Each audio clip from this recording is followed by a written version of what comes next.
Hello everyone, welcome to our channel GS Guru Academy. अपने polity के foundation course की series को आगे बढ़ाते हुए आज की जो हमारी क्लास का टॉपिक है वो है भारत शासन अधिनियम 1919। ठीक है, भारत शासन अधिनियम 1919 की आज हम बात करेंगे। इससे पहले मैं आपको, क्योंकि हमारी जो क्लास में जो हमारा टॉपिक चल रहा है वो चल रहा है भारत का संवैधानिक विकास। भारत के संवैधानिक विकास में अभी तक मैंने आपको बहुत सारे अपना, जैसे हमने कंपनी का शासन पढ़ा, क्राउन का शासन अभी चल रहा है। ठीक है, आप उन क्लासेस को भी, प्रीवियस क्लासेस को भी आप जरूर देखें जाके, क्योंकि वहाँ से एक बीच में से आप स्टार्ट करेंगे ना तो थोड़ा आपको क्लैरिटी नहीं आएगी। तो क्लैरिटी के लिए आपको स्टार्टिंग से बेस तभी तैयार होगा, तो आपको सभी देखना पड़ेगा। ठीक है, सारी क्लासेस आप देखें अच्छे से, फिर आपको नेक्स्ट क्लासेस में अच्छा समझ आएगा।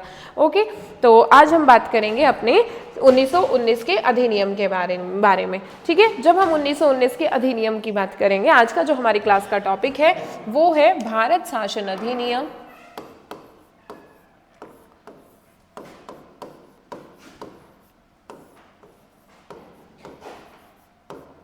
भारत शासन अधिनियम 1919, इसी को इंग्लिश में कहा जाता है गवर्नमेंट ऑफ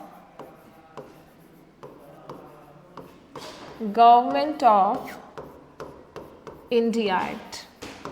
ठीक है, government of India act 1990, government of India act 1990 भी इसी एक्ट को कहा जाता है। इस एक्ट को हम मॉन्टेग्यू चेम्सफोर्ड एक्ट सुधार के नाम से भी जानते हैं। ठीक है, मॉन्टेग्यू चेम्सफोर्ड सुधार के नाम से भी जाना जाता है।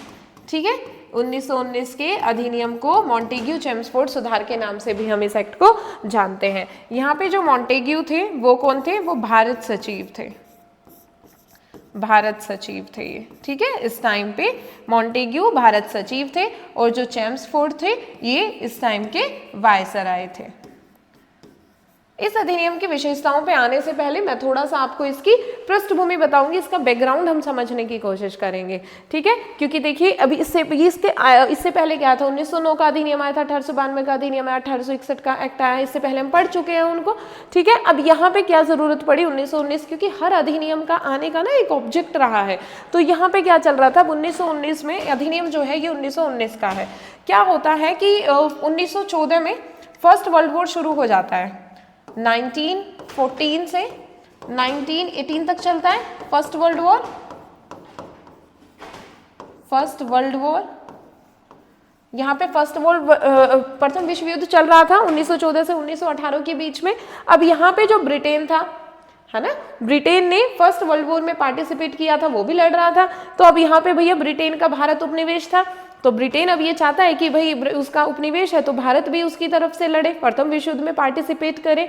अब भारत के पास ये मौका था कि हमारे यहाँ पे भी इस टाइम पे जो आंदोलन था, है ना, स्वतंत्रता आंदोलन हमारे यहाँ पे पूरे चरम पे था भाई। बहुत सारे गदर पार्टी जैसे बन गए थे, बहुत सारे संगठन बन गए थे ब्रिटिशर्स के अगेंस्ट लड़ने के लिए, कांग्रेस की स्थापना हो गई थी, होम रूल लीग आंदोलन चल रहा था, है ना, 1916 में होम रूल लीग आंदोलन चल रहा था। तो यहाँ पे ये जो घटनाएं थी, ये जो संस्थाएं थी, एक तरफ से तो ये इन पे दबाव बना रही थी ब्रिटेन पे। अब यहाँ पे हमारी जितनी भी ये संस्थाएं थी, जैसे ना क्या हो गया जी, हमारे होम रूल आंदोलन हो गया, होम रूल लीग हो गई, कांग्रेस हो गई, कांग्रेस का गठन हो गया था जो 1885 में कांग्रेस बनी थी, कांग्रेस होम रूल लीग आंदोलन हो गया, कांग्रेस हो गई। और भाई जो हमारे जो नरम दल, कांग्रेस का बंटवारा हो गया तो गरम दल और नरम दल जो थे उनका भी अब क्या है, वो एक हो गए थे 1916 के लखनऊ पैक्ट से। तो एक तरफ तो ये दबाव बना रहे थे, अब इनका दबाव शुरू हो गया, इन्होंने ब्रिटेन पे दबाव बनाया, क्योंकि यहाँ पे इन्होंने हो गया कि भाई अगर आप अभी मौका है आपके पास, अगर हम अभी इनसे डोमिनियन की मांग करें तो अभी हो सकता है। तो हम यहाँ पे बोला गया, भारत ने ये डिमांड की, हमारे इन आंदोलनकर्ताओं ने डिमांड की कि हम आपके साथ तभी फर्स्ट वर्ल्ड वॉर में पार्ट लेंगे जब आप भारत को एक डोमिनियन का दर्जा दोगे, है ना, डोमिनियन, भारत को एक स्वतंत्र राज्य बनाओगे आप, तभी हम क्या करेंगे, आपके साथ पार्टिसिपेट करेंगे फर्स्ट वर्ल्ड वॉर में। ठीक है, इसी के कॉन्सिक्वेंस में भारत को थोड़ा, भारत के लोगों को शामिल करने के लिए यहाँ पे इन्होंने, कौन थे, ये थे मॉन्टेग्यू, ठीक है, मॉन्टेग्यू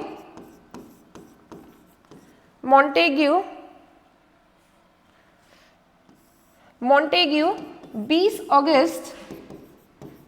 अगस्त 1917 को घोषणा करते हैं, 1917 को एक घोषणा करते हैं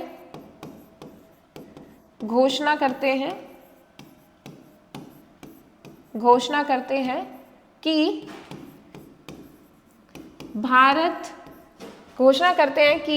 भारत के लिए एक उत्तरदायी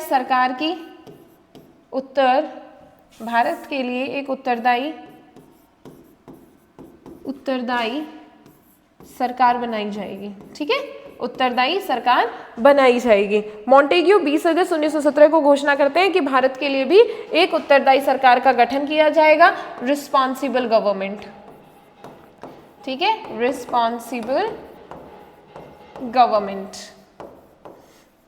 रिस्पॉन्सिबल गवर्नमेंट का गठन किया जाएगा। ये घोषणा कब की जाती है? 20 अगस्त 1917 को की जाती है। और फिर क्या बनता है, इसी घोषणा के कॉन्सिक्वेंस में बनता है भारत शासन अधिनियम 1919 का गठन किया जाता है। और 1919 का जब गठन किया जाता है, ये हमारा जो अधिनियम है ये तो तैयार 1919 में हो जाता है, लेकिन जो भारत शासन अधिनियम लागू किया जाता है, अधिनियम जो लागू होता है, ठीक है, 1919 का जो एक्ट है, शॉर्ट में लिख रही हूँ, government of India act, GOI भी बोलते हैं इसको, इंडिया एक्ट, ये जो हमारा भारत शासन जो अधिनियम है ये लागू होता है 1921 से, ठीक है, बन के तो तैयार एक्ट तो 1919 का है, अधिनियम 1919 का है, लेकिन जो लागू होता है वो 1921 को ये अधिनियम हमारा लागू होता है, ठीक है। अब हम अपने इस अधिनियम की विशेषताओं पे हम इस पे आएंगे। तो इसकी जो भारत शासन अधिनियम 1919 की जो फर्स्ट विशेषता रही, तो जैसा कि इन्होंने क्या बोला कि एक उत्तरदायी सरकार का गठन होगा। अब उत्तरदायी सरकार का गठन होगा तो इन्होंने बात की कि केंद्रीय स्तर पर उत्तरदायी सरकार का गठन होगा। अब उत्तरदायी सरकार कैसे बनेगी? देखिए, रिस्पॉन्सिबल गवर्नमेंट, उत्तरदायी सरकार का गठन होगा। ये उत्तरदायी सरकार, यहाँ पे इन्होंने बोला कि केंद्रीय स्तर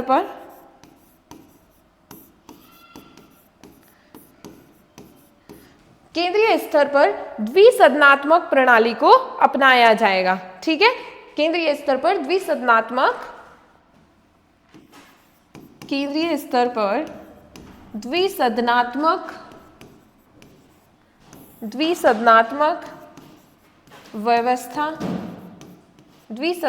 व्यवस्था को अपनाया गया।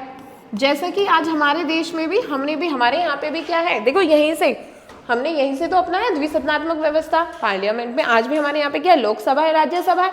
ऐसा ही इन्होंने उस टाइम पे बोला, द्विसदनात्मक व्यवस्था का अपनाया गया, द्विसदनात्मक व्यवस्था की स्थापना की गई। और यहाँ पे क्या किया गया, यहाँ पे इन्होंने बनाया कि एक तो उच्च सदन होगा जिसे क्या बोलेंगे, अपर हाउस बोलेंगे। एक उच्च सदन होगा, उच्च सदन को बोला जाएगा अपर हाउस, और एक होगा निम्न सदन, ठीक है। जैसे आज के टाइम में भी हमारे यहाँ पे क्या है जी, राज्यसभा है और लोकसभा है। इसको क्या बोलेंगे, इसको बोलेंगे लोअर हाउस। ये जो उच्च सदन होगा, ठीक है, ये जो उच्च सदन होगा इसको कहा जाएगा राज्य परिषद। उच्च सदन को कहा जाएगा राज्य परिषद। और यहाँ पे जो निम्न सदन होगा इसको कहा जाएगा केंद्रीय विधान परिषद,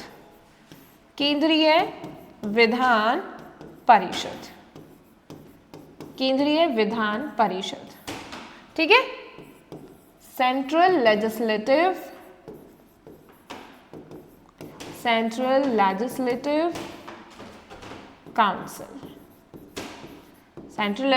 काउंसिल। और ये कौन होगी हमारी, इसको बोला जाएगा स्टेट काउंसिल, कहा जाएगा स्टेट काउंसिल। अब यहाँ पे जो स्टेट काउंसिल में जो टोटल मेंबर्स होंगे वो 60 मेंबर होंगे, ठीक है।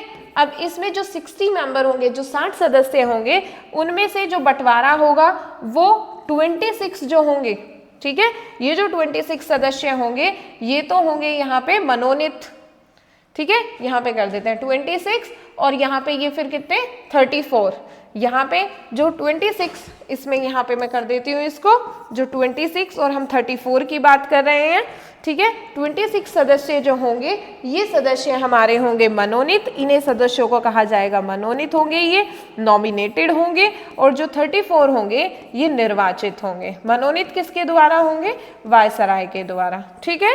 ये होता है नॉमिनेटेड और ये होता है इलेक्टेड, ठीक है। ये हो गए इलेक्टेड। यहाँ पे 26 मेंबर क्या हो गए, मनोनीत हो गए, और 36 जो मेंबर जो हमारे 34 मेंबर हो गए वो हो गए निर्वाचित। और यहीं पे ही इसके साथ ये प्रावधान किया गया कि ये जो हमारी क्या होगी, जो राज्य परिषद होगी, इसका कार्यकाल कितना होगा, राज्य परिषद का जो कार्यकाल है वो 5 वर्ष किया गया कार्यकाल, ठीक है। इसके कार्यकाल कितना किया गया, 5 वर्ष किया गया। जैसे राज्यसभा का कोई कार्यकाल है क्या, नहीं, राज्यसभा के सदस्यों का कार्यकाल है वो कितना है, 6 वर्ष है, ठीक है। तो इसके सदस्यों का कार्यकाल कितना किया गया, 5 वर्ष किया गया। जैसे कि आज के टाइम में हमारे यहाँ पे व्यवस्था है राज्यसभा की तरह ही, यहाँ पे एक उच्च सदन की स्थापना की गई, राज्य परिषद का गठन किया गया, उसमें जो सदस्य थे टोटल नंबर्स ऑफ मेंबर 60 थे, 26 मनोनीत होते थे और 34 निर्वाचित होते थे। इसी तरह से यहाँ पे हमारा केंद्रीय विधान परिषद में जो टोटल नंबर ऑफ मेंबर्स की जो संख्या थी वो हमारी थी, यहाँ पे टोटल नंबर ऑफ मेंबर्स थे 145, ठीक है। 145 यहाँ पे मेंबर थे। नेक्स्ट पेज ले लेते हैं, ठीक है। केंद्रीय विधान परिषद को हम अलग पेज पे समझेंगे। जो केंद्रीय विधान परिषद बन रही थी, केंद्रीय विधान परिषद,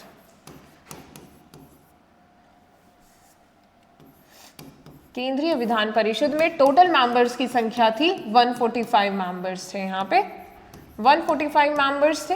145 में से बोला गया कि जो 104 सदस्य होंगे, यहाँ पे जो 104 सदस्य होंगे ये सदस्य तो यहाँ पे होंगे निर्वाचित होंगे, यहाँ पे ये सदस्य निर्वाचित होंगे मतलब इलेक्टेड होंगे, और यहीं पे जो 41 मेंबर्स होंगे ये फिर से मनोनीत होंगे। ओके, ये मनोनीत होंगे। और जो केंद्रीय परिषद का जो कार्यकाल होगा, इसका कार्यकाल रखा गया 3 वर्ष, ठीक है। कार्यकाल 3 वर्ष होगा। ओके, कार्यकाल कितने वर्ष होगा, 3 वर्ष यहाँ पे रखा गया। ओके, तो ये हमारे यहाँ पे क्या हुआ जी, 1919 के अधिनियम से द्विसदनात्मक प्रणाली की शुरुआत, द्विसदनात्मक व्यवस्था यहाँ पे की जाती है। सेकंड, जब हम इसके पॉइंट पे आते हैं, सेकंड मोस्ट इंपॉर्टेंट पॉइंट इसका रहता है कि क्या होता है कि प्रांतों में द्वैध शासन, प्रांतों में द्वैध शासन, प्रांतों में द्वैध शासन, द्वैध शासन डायरेक्टली लागू किया जाता है, लागू किया जाता है, जो कि सबसे पहले कहां लागू किया गया था, द्वैध शासन डायरेक्टली, डायरेक्टली, ठीक है। डायरेक्टली सिस्टम यहाँ पे लागू किया जाता है। सबसे पहले द्वैध शासन कहाँ लगा था जी, बंगाल में लगा था, है ना। पहले कहाँ लगा था द्वैध शासन, तो बंगाल में। कब, जब बक्सर युद्ध के बाद 1764 के बक्सर युद्ध के बाद इलाहाबाद की संधि होती है, तो शाह आलम द्वितीय क्या करते हैं, शाह आलम द्वितीय जो दीवानी अधिकार है वो ब्रिटिश गवर्नमेंट को दे देते हैं, EIC को दे देते हैं। तो वहीं से क्या होता है, और जो रेवेन्यू सारे जो रेवेन्यू का काम है वो दीवानी अधिकार तो ब्रिटिश गवर्नमेंट उसको EIC को दे दिए जाते हैं, और न्याय प्रशासन संबंधी कार्य नवाब को दे दिए जाते हैं। तो द्वैध प्रशासन की हमारी वहाँ की शुरुआत, द्वैध शासन की शुरुआत वहाँ से हो गई थी। अब यहाँ पे इसको द्वैध शासन को प्रांतों में भी, है ना, प्रांत मतलब जो स्टेट, जैसे आज के टाइम में स्टेट है, उस टाइम के जो स्टेट थे तो उस टाइम पे लागू किया जाता है। और यहीं पे ही 8 राज्यों में, ठीक है, यहाँ पे 8 प्रांतों में, ठीक है, 8 प्रांतों में, प्रांतों में द्वैध शासन लागू किया जाता है, द्वैध शासन लागू किया जाता है, ठीक है। एग्जाम के पॉइंट ऑफ व्यू से और अपनी नॉलेज के लिए भी हम अपने याद रखेंगे। तो जो सबसे पहले तो भाई बंगाल में ही हो गया था, पहले से ही था बंगाल में, तो बंगाल, सेकंड यहाँ पे असम में, बंगाल में, असम में, और थर्ड नंबर पे हमारा आता है बिहार और उड़ीसा। ठीक है, उस टाइम पे जो बिहार और उड़ीसा थे वो एक ही थे। ठीक है, अब तो अलग हो गए हैं बिहार और उड़ीसा। आप देखेंगे बिहार और उड़ीसा कब से अलग हुए, आपका होमवर्क है, कमेंट में बताएं कब अलग हुए हैं बिहार और उड़ीसा।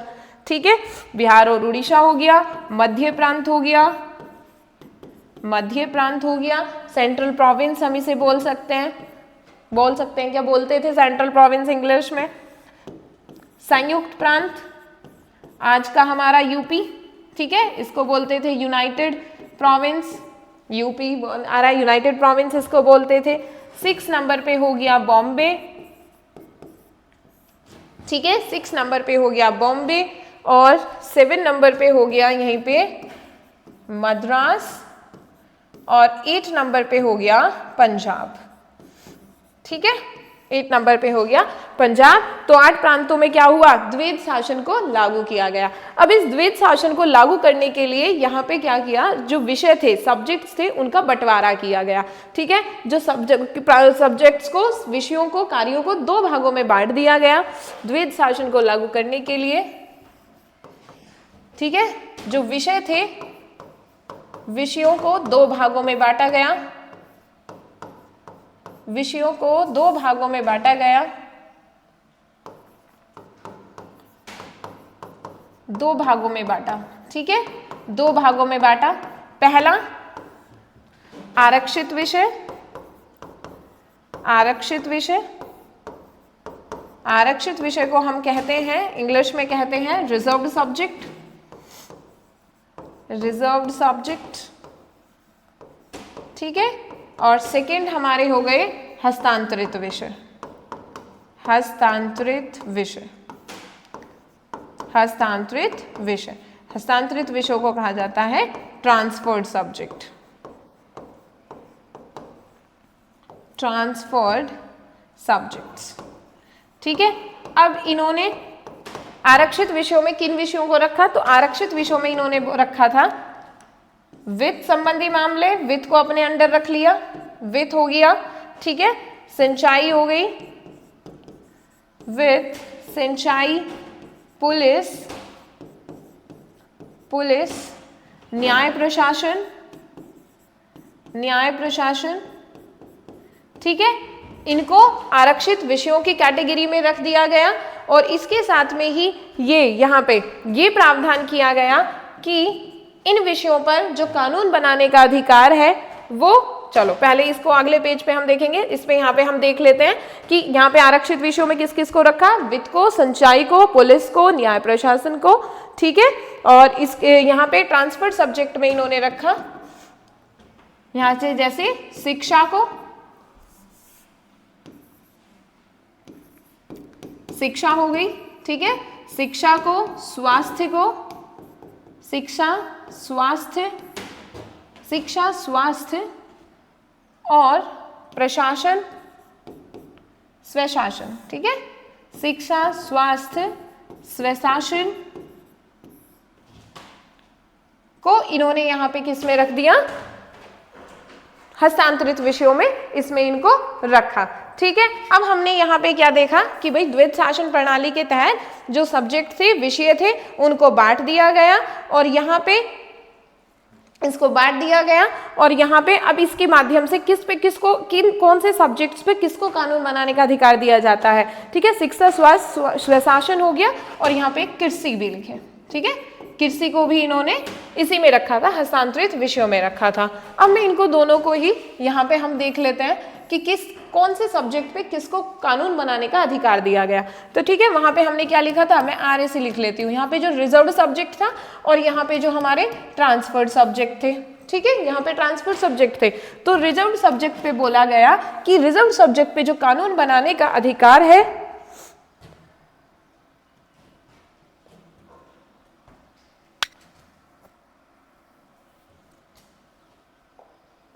रिजर्व्ड सब्जेक्ट पे जो कानून बनाने का अधिकार है वो किसको है? यहां पे दिया गया कि रिजर्व्ड सब्जेक्ट पर कानून बनाने का अधिकार, कानून बनाने का अधिकार, कानून बनाने का अधिकार वायसराय, वायसराय और उसकी कार्यकारिणी को दिया गया, कार्यकारिणी को दिया गया कि रिजर्व्ड सब्जेक्ट जो हमारे आरक्षित विषय है उन पर कानून कौन बनाएगा? वायसराय और कार्यकारिणी बनाएगी। और ये जो वायसराय और कार्यकारिणी बनाएगी, जो भी ये कानून बनाएंगी, ये व्यवस्थापिका के प्रति उत्तरदायी नहीं होंगे। व्यवस्थापिका, व्यवस्थापिका की प्रति उत्तरदायी नहीं होगी। ठीक है, रिस्पॉन्सिबल नहीं होगी, आंसरेबल नहीं होगी, उत्तरदायी नहीं होगी। ठीक है, तो यहाँ पे रिजर्व सब्जेक्ट भी वित्त संबंधी मामले हो गए, न्याय प्रशासन संबंधी मामले हो गए। यहाँ पे कानून बनाने का अधिकार वायसराय और इसकी कार्यकारिणी को दिया गया और बोला गया कि जो भी ये कानून बनाती है, ठीक है, तो वो उनके प्रति क्या होगी? व्यवस्थापिका के प्रति रिस्पॉन्सिबल नहीं होगी। यहीं पर जो ट्रांसफर्ड सब्जेक्ट थे, इन पे जो कानून बनाने का अधिकार था, कानून बनाने का अधिकार, कानून बनाने का अधिकार, यहाँ पे कानून बनाने का अधिकार वो किसको दिया गया?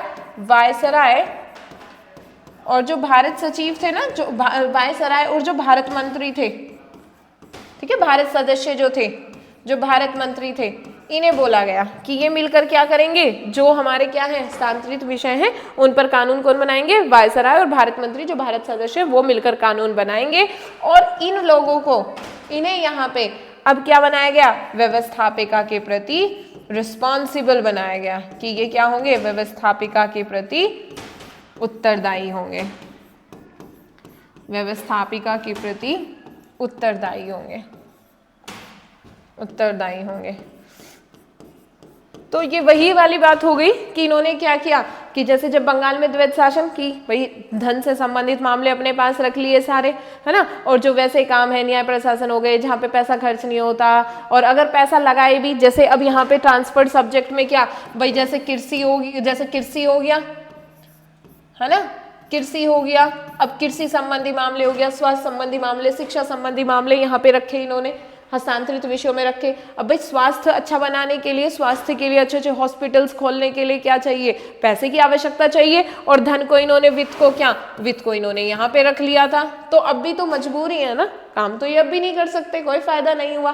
तो एक जुमला एक होता है ना कि बस ऐसे बहकाने वाली ही चीजें हो रही थी।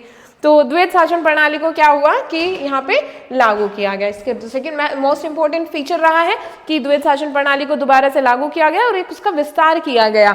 8 प्रांतों में द्वैत शासन प्रणाली को लागू किया गया। अब हम इसकी अपनी नेक्स्ट विशेषता पे आएंगे। तो यहाँ से क्या किया गया, नेक्स्ट फीचर पे, इस एक्ट के माध्यम से जो सांप्रदायिक निर्वाचन मंडल था, सांप्रदायिक निर्वाचक मंडल, सांप्रदायिक निर्वाचक मंडल का विस्तार किया गया, का विस्तार किया गया, निर्वाचन मंडल का विस्तार किया गया। ठीक है, क्या दिया था भाई 1909 के अधिनियम के अकॉर्डिंग? क्या दे दिया था? मुस्लिम्स को अलग से प्रतिनिधित्व दे दिया था कि मुस्लिम नेता, मुस्लिम जो मतदाता हैं वो क्या करेंगे, वो मुस्लिम नेता, उसको ही रिप्रेजेंटेटिव उनका मुस्लिम होगा, उसी को वोट देंगे। वो मुस्लिम मतदाता मुस्लिम प्रतिनिधि को ही वोट देंगे। तो वहां से उनको मुस्लिम प्रतिनिधित्व प्रदान कर दिया गया था। तो यहाँ से फिर से इसका विस्तार किया गया और सांप्रदायिक, है ना, मतलब कहने का मतलब है कि एक्सपेंशन ऑफ कम्युनल इलेक्टोरेट, ठीक है, इलेक्टोरेट। और अब इसके तहत इन्होंने क्या किया, जो भाई सिख थे, सिख, ईसाई, ठीक है, जितने भी हमारे कौन थे भाई, सिख थे, ईसाई थे, है ना, एंग्लो इंडियंस थे, सिख, ईसाई, यूरोपियन हो गए, एंग्लो इंडियन हो गए, एंग्लो इंडियन, एंग्लो इंडियन, इन सभी को भी अलग प्रतिनिधित्व प्रदान किया गया। ठीक है, इन सभी को भी प्रतिनिधित्व प्रदान किया गया।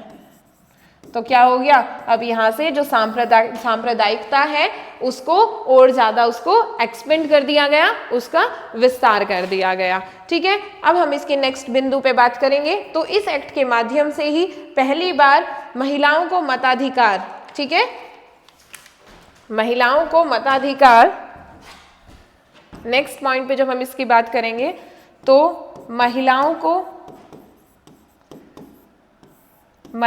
को मताधिकार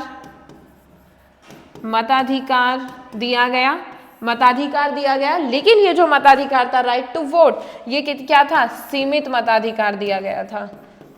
सीमित मताधिकार कौन दे रहे थे? सीमित मताधिकार कैसे मांग दिया, कौन व्यक्ति थे जो सीमित मताधिकार का क्या मतलब है यहाँ पे कि जो लोग, जैसे हमने पढ़ा था ना पहले भी, सीमित मताधिकारी तो प्रदान कर रहे हैं। तो सीमित मताधिकार की मतलब भाई जो लेडीज क्या है, टैक्स पे करती हैं, जिनके पास संपत्ति है, वही लोग क्या कर सकते हैं, वोट दे सकते हैं। ठीक है, तो यहाँ से क्या दिया गया था, सीमित मताधिकार दिया गया था पहली बार 1919 के अधिनियम के द्वारा महिलाओं को। अगर हम बात करते हैं, यहीं से फैक्ट बन जाता है ना इंपॉर्टेंट हमारे क्वेश्चन के भी पर्सपेक्टिव से, कि पहली बार महिलाओं को राइट टू वोट, है ना, right to vote, right to vote first time किसने दिया था राइट टू वोट, पहली बार फर्स्ट टाइम, तो किसने दिया था, ये दिया था न्यूजीलैंड ने दिया था, और न्यूजीलैंड ने भी 1893 में दिया था। ठीक है, फर्स्ट टाइम न्यूजीलैंड ने दिया था,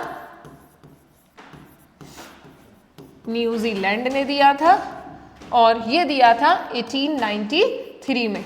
ठीक है, न्यूजीलैंड ने पहली बार महिलाओं को वोट देने का अधिकार दिया था 1893 में। अगर हम भारत में बात करते हैं तो भारत में हम बात करेंगे तो 1919 के अधिनियम के द्वारा दिया जाता है, 1919 के एक्ट के द्वारा, एक्ट से, अधिनियम से।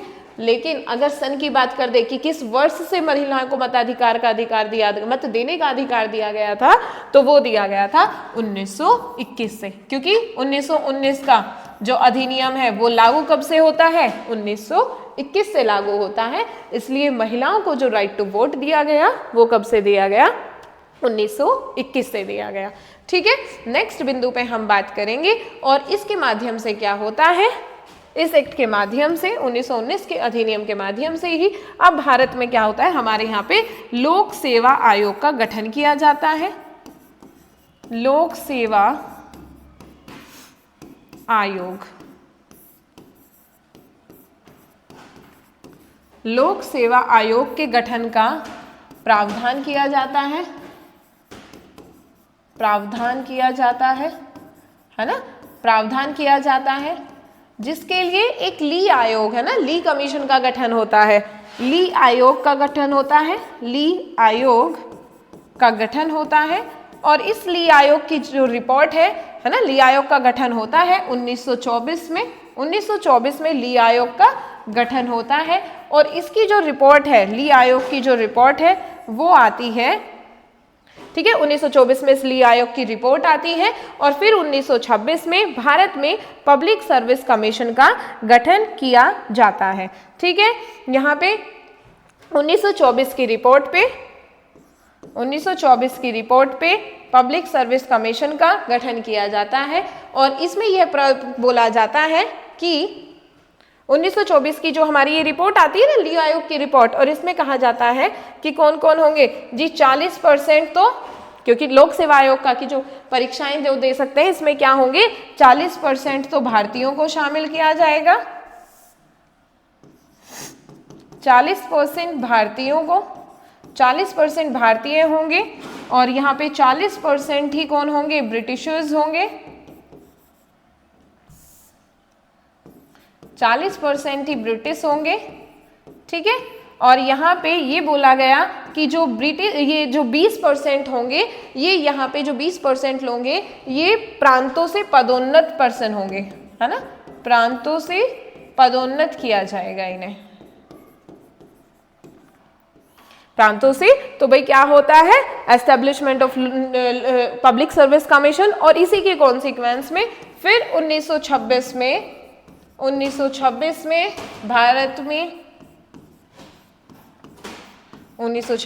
भारत में क्या होता है, पब्लिक सर्विस कमीशन का गठन होता है। पब्लिक सर्विस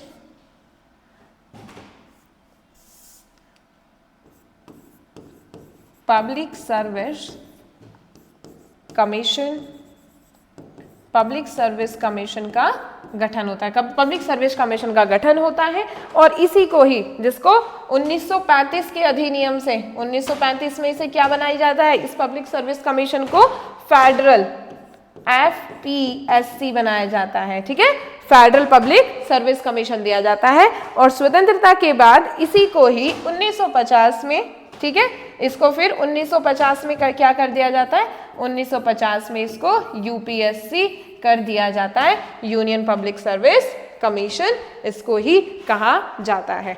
ठीक है, हम अब इसके नेक्स्ट विशेषता पे हम बात करेंगे। तो यहाँ पे अब नेक्स्ट जो इसका फीचर आता है,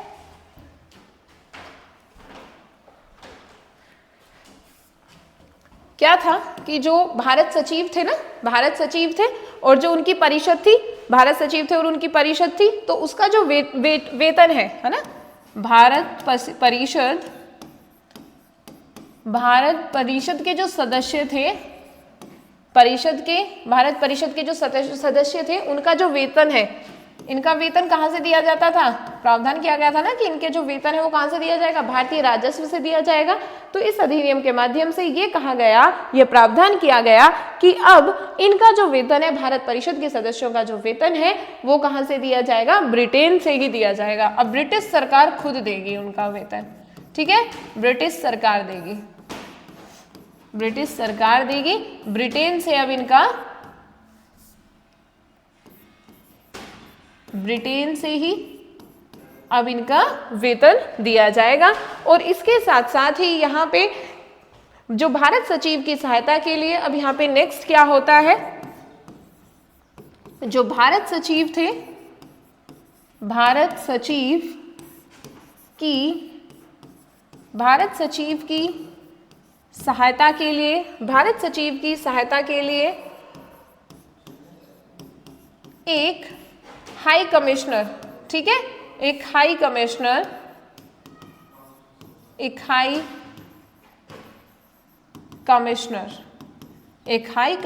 की नियुक्ति की जाती है कि भारत सचिव को हेल्प करने के लिए एक हाई कमिश्नर होगा, हाई कमिश्नर की नियुक्ति की जाती है। आज के पर्सपेक्टिव में मैं अगर आपको बताऊं तो हाई कमिश्नर कौन होता है, जैसे कि इंडियन फॉरेन सर्विस, IF है ना, इंडियन फॉरेन सर्विस हो गई हमारी, IFS हो गया, IFS बनता है जो कि विदेश मंत्रालय, विदेश जो जितने भी मैटर होते हैं उनको देखते हैं। ठीक है, तो जैसे कि IFS होता है, जो इंडियन फॉरेन सर्विस जो सदस्य हो, IFS जो होता है, IFS क्या करता है, जब ये IFS जो है, जब ये कॉमनवेल्थ कंट्रीज में जाएगा, ठीक है, जब ये कॉमनवेल्थ कंट्रीज में जाएगा, अब यहाँ पे एक टर्म आता है कॉमनवेल्थ कंट्रीज, कौन सी होती है, तो कॉमनवेल्थ कंट्रीज, हम उन कंट्रीज को कहते हैं जो कभी ब्रिटेन के उपनिवेश रहे या ब्रिटेन के अधीन रहे। ठीक है, उनको क्या कहा जाता है, कॉमनवेल्थ कंट्री कहा जाता है।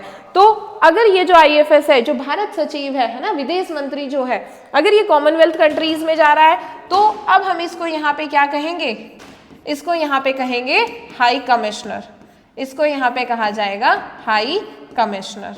ओके, और यहीं पे जब ये IFS अदर कंट्रीज में जा रहा है, अन्य देशों में जा रहा है, अदर कंट्रीज में जब ये जाएगा, तो यहाँ पे ही इसको कहा जाता है राजदूत। ठीक है, एम्बेसडर, यहाँ पे इसको कहा जाता है राजदूत।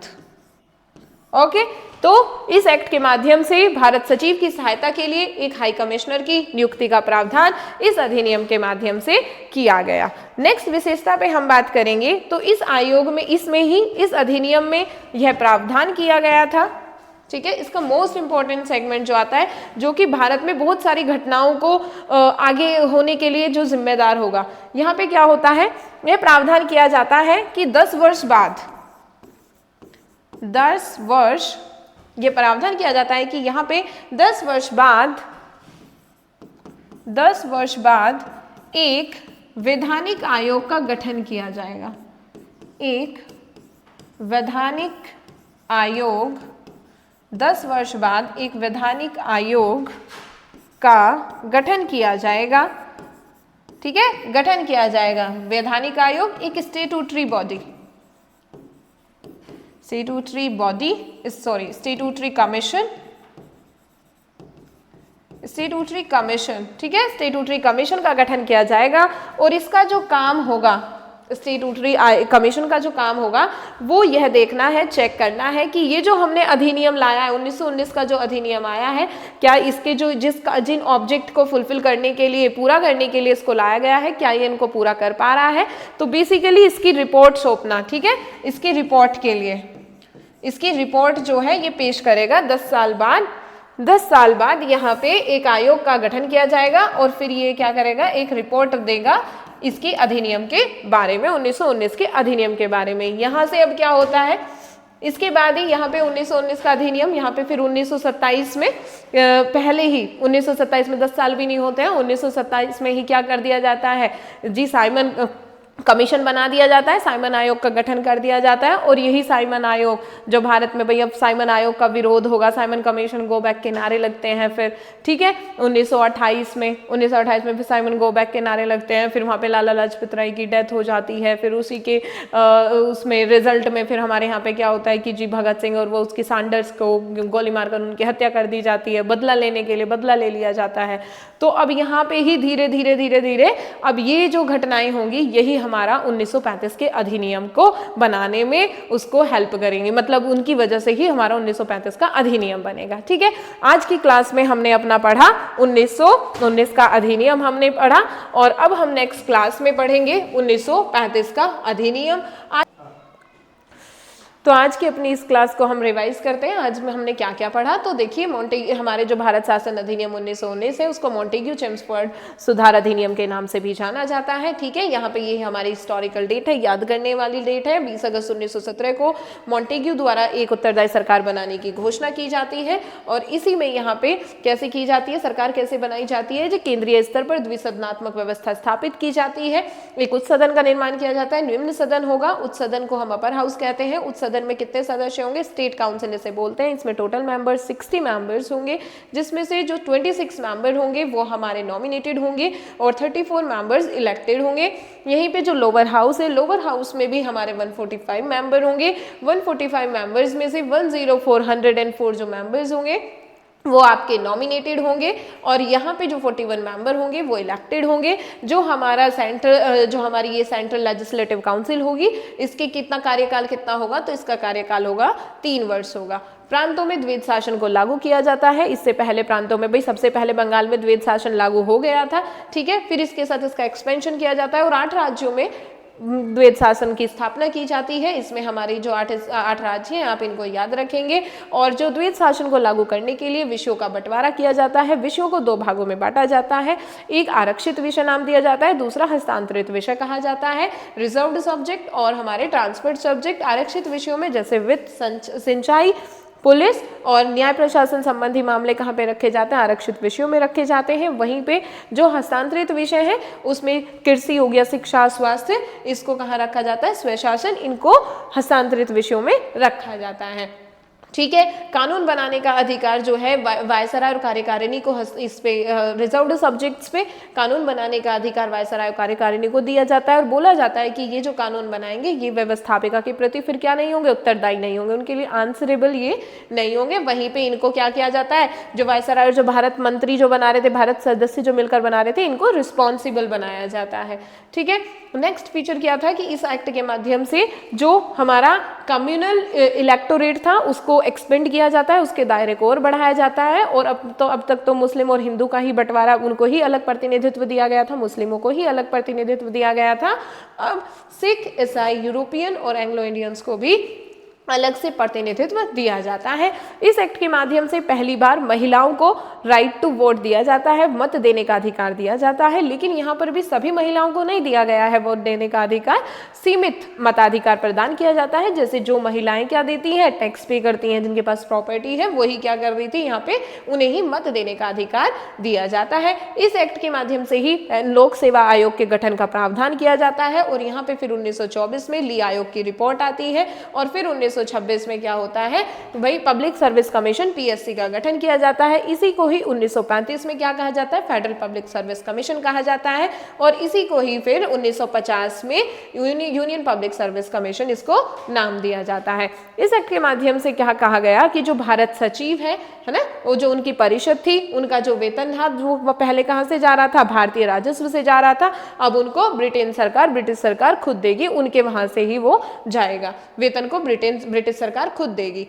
यहाँ पे भारत सचिव की सहायता के लिए एक हाई कमिश्नर की नियुक्ति की जाती है, ठीक है। हाई कमिश्नर जैसे कि आज के टाइम में हमारे यहाँ पे जैसे एम्बेसडर हो गया, राजदूत हो गया, हाई कमिश्नर उस व्यक्ति को कहते हैं जो कि कॉमनवेल्थ जो हमारा क्या इंडियन फॉरेस्ट सर्विस जो लोग इंडियन फॉरेस्ट सर्विस में होते हैं उन लोगों को, जैसे विदेश मंत्री हो गए, जब ये कॉमनवेल्थ कंट्रीज में जाएंगे तो इनको हाई कमिश्नर कहा जाएगा, अदर कंट्रीज में ये लोग जाएंगे तो इन्हें क्या कहा जाएगा, एम्बेसडर इन्हें कहा जाएगा, राजदूत इन्हें कहा जाएगा, ठीक है। तो इस तरह से आज की क्लास में हमने 1919 के अधिनियम को कंप्लीट किया। अब हम अपनी कल की नेक्स्ट क्लास में हम 1935 का अधिनियम पढ़ेंगे, ठीक है। ये 1935 का अधिनियम बहुत इंपॉर्टेंट होने वाला है, बहुत अच्छा भी अधिनियम है क्योंकि हमारे भारतीय संविधान में जो सबसे ज़्यादा पार्ट जो इम्पैक्ट हमें देखने को मिलता है, ठीक है, वो ऐसा बोला जाता है कि 1935 के अधिनियम का ही है, क्योंकि कल वो हम अपनी कल की क्लास में देखेंगे, बहुत अच्छे से हम 1935 के अधिनियम को पढ़ेंगे।